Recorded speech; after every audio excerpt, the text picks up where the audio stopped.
ఒక ఐపీఎస్ అధికారి మాజీ ఐఏఎస్ అధికారి ఇంటిని కబ్జా చేయబోతే ఇప్పుడు ఆయన్ని పట్టుకున్నటువంటి సంఘటన చోటు చేసుకుంది తెలంగాణలో.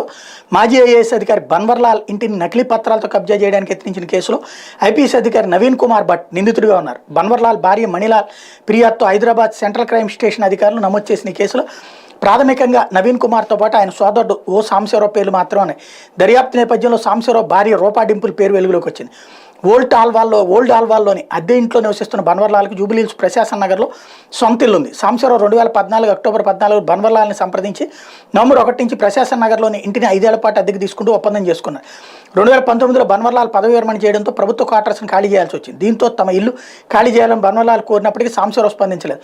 ఈ క్రమంలో ఆ ఇంట్లో ఐపీఎస్ అధికారి నవీన్ కుమార్ కూడా ఎలాంటి రెంటల్ అగ్రిమెంట్ లేకుండా ఉంటున్నట్టు వీళ్ళు గుర్తించారు. 2020 జనవరి నుంచి అద్దె చెల్లించడం ఆపేశారు. అయితే 2020 సెప్టెంబర్ 18న సాంబశివరావు 11,10,000 రూపాయలకి 3 పోస్ట్ డేటెడ్ చెక్లు ఇచ్చారు. ఈ చెక్కులు బన్వర్లాల్ డిపాజిట్ చేయగా అకౌంట్లో నగదు లేని కారణంగా బౌన్స్ అయ్యి దీంతో బన్వర్లాల్ కోర్టులో ఎన్ఐ యాక్ట్ కింద కేసు దాఖలు చేశారు. అయితే 2020 నవంబర్ 12 బన్వర్లాల్కి లీగల్ నోటీస్ పంపిన సాంబశివరావు అందులో తప్పుడు ఆరోపణలు చేయడంతో పాటు తమకు 49.3 లక్షలు చెల్లించాలని డిమాండ్ చేశారు. దీనిపైన బన్వర్లాల్ సివిల్ కేసు ఫైల్ చేశారు.